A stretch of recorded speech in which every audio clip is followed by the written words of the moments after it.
What's going on, guys? Aaron here with NAP Transport.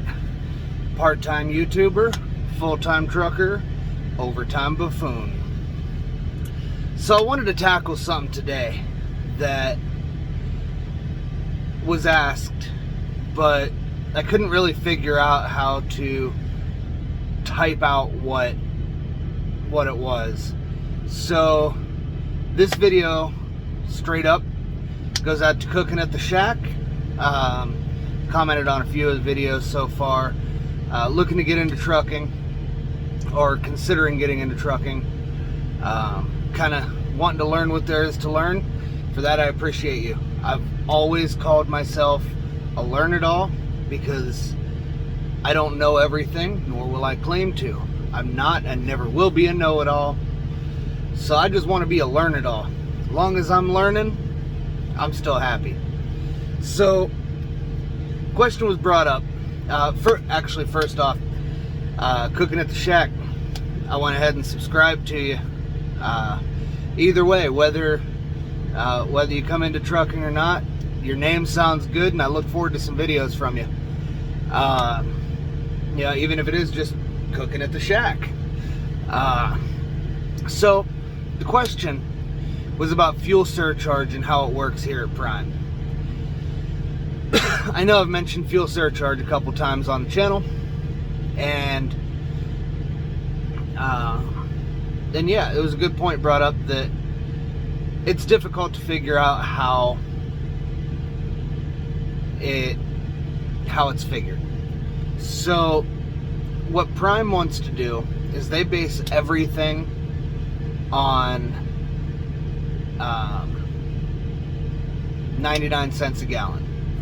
So their fuel surcharge, when the math is broken down, says you won't pay more than 99 cents per gallon for fuel. Now what they do is they take the fleet-wide average. So this is trucks across the entirety of the country.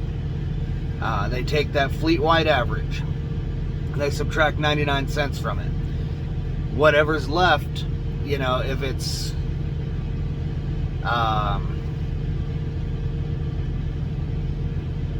don't know, we'll just say $2 and no, that's a little high. When you subtract 99 cents, we'll just say that there's $1.40 left per gallon. So then they take an average of 7 miles per gallon. So with that $1.40, that's basically saying the fleet-wide average is $2.30 a gallon. I don't know what the number is right now. They do update it every week. I haven't looked.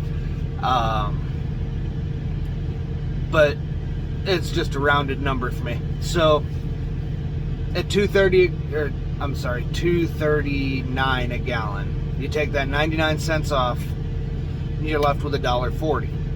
So then they take that 7 miles per gallon, and they divide that $1.40 by the 7 miles per gallon to get you a 20 cent per mile fuel surcharge, because after traveling 7 miles, that will be that $1.40. So your fuel cost could be a lot less than that.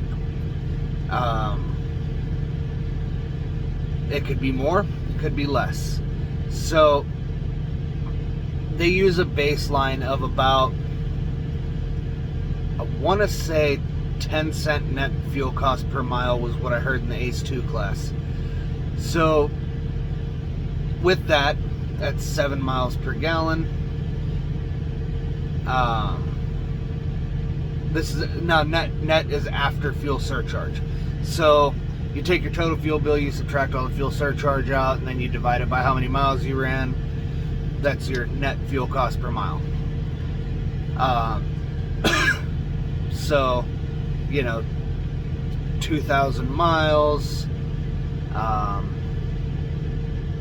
you put in 200 gallons for the week on 2,000 miles. You're looking at 10 miles per gallon. So that's kind of how that figures out.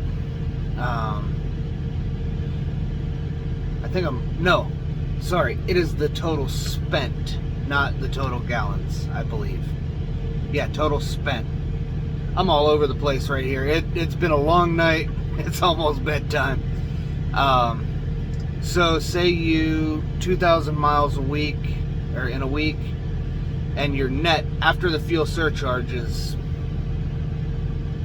$400. That would be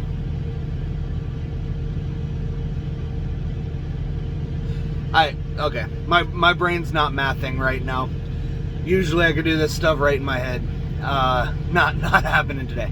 But essentially the fuel surcharge kind of equals out to where you're not going to pay more than 99 cents per gallon of fuel. Circle back to that. So, and that's, you know, again, figured at 7 miles per gallon.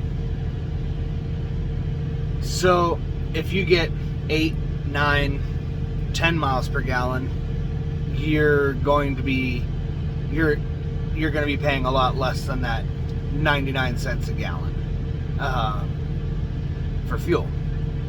I'm still working on figuring out how to get mine down. In full transparency here, I'm sitting anywhere between like 11 and 14 cents per mile as my net fuel cost. So you multiply that by the 7 that they base it off of, and I'm looking anywhere from what, 77 to 90 cents a gallon roughly is what I'm paying after my fuel surcharge. So if I'm not mistaken, and somebody please correct me if I'm wrong on this, but I believe that the fuel surcharge is only paid on the loaded miles, because that's when you're actually running the load. So keeping the deadhead miles down is big in that. Saving fuel is probably the biggest way you can do that. I'd say 85% of the time I'm sitting there in the right lane doing 58 mile an hour. And right now I'm sitting at like 9.5 average for the week. So that's where a lot of my savings comes from. And I'm hoping that this continues to help. I mean, there's certain things you're not going to be able to help. You know, you got a 40,000 pound load going through the mountains. You really can't help but use more fuel as you're going up and down the mountain. Well, up the mountains, down the mountains, you're saving some fuel. But, you know, say Interstate 77 from Fancy Gap all the way to the Ohio border pretty much is just all mountains. So I've done a lot of 77 recently, and I think that might be why my fuel cost is high. I've been staying a lot of East Coast, and out in the Midwest I do a lot better. But I just wanted to put this video out there, kind of explain how the fuel surcharge works. Again, it's the fleet average minus 99 cents divided by 7.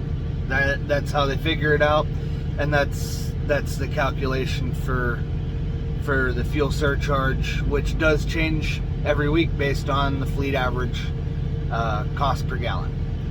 So I hope y'all kind of found that informative.